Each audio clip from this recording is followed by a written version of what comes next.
Louise thought it might not go well, so she told her parents she was pregnant over the phone from 3,000 miles away in San Francisco. It wasn't that she had a single doubt about her decision. When those two parallel pink lines had ghosted into view, all her panic dissolved and she heard a clear, certain voice inside her head say, "I'm a mother now." But even in the 21st century, it was hard to predict how a pair of Southern parents would react to the news that their 34-year-old unmarried daughter was pregnant. Louise spent all day rehearsing different scripts that would ease them into it, but the minute her mom answered and her dad picked up the kitchen extension, her mind went blank and she blurted out, "I'm pregnant." She braced herself for the barrage of questions.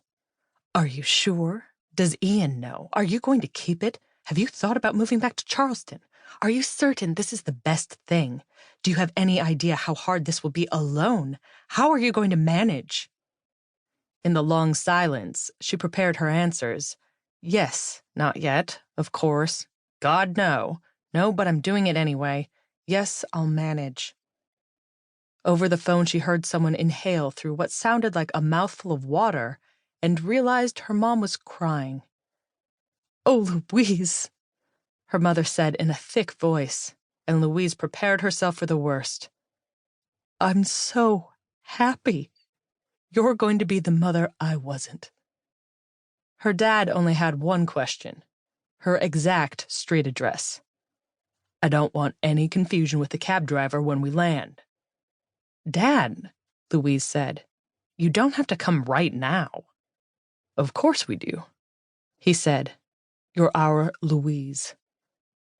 She waited for them on the sidewalk, her heart pounding every time a car turned the corner, until finally a dark blue Nissan slowed to a stop in front of her building, and her dad helped her mom out of the back seat. And she couldn't wait. She threw herself into her mom's arms like she was a little kid again.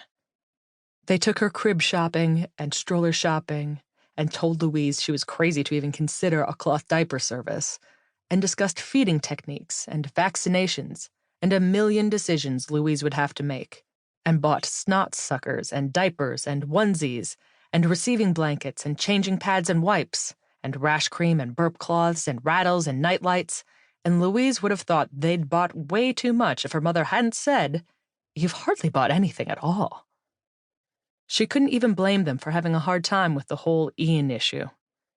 "Married or not, we have to meet his family," her mom said. "We're going to be co-grandparents." "I haven't told him yet," Louise said. "I'm barely 11 weeks. "Well, you're not getting any less pregnant," her mom pointed out. "There are tangible financial benefits to marriage," her dad added. "You're sure you don't want to reconsider?" Louise did not want to reconsider. Ian could be funny. He was smart, and he made an obscenely high income curating rare vinyl for rich people in the Bay Area who yearned for their childhoods.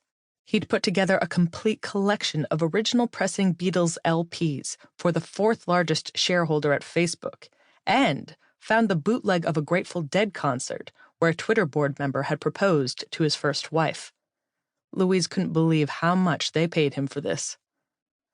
On the other hand, when she suggested they should take a break, he'd taken that as his cue to go down on one knee in the atrium of the San Francisco Museum of Modern Art and propose.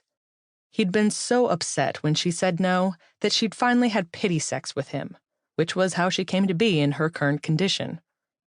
When Ian had proposed, he'd been wearing his vintage Nirvana in utero t-shirt with a hole in the collar that had cost him $400.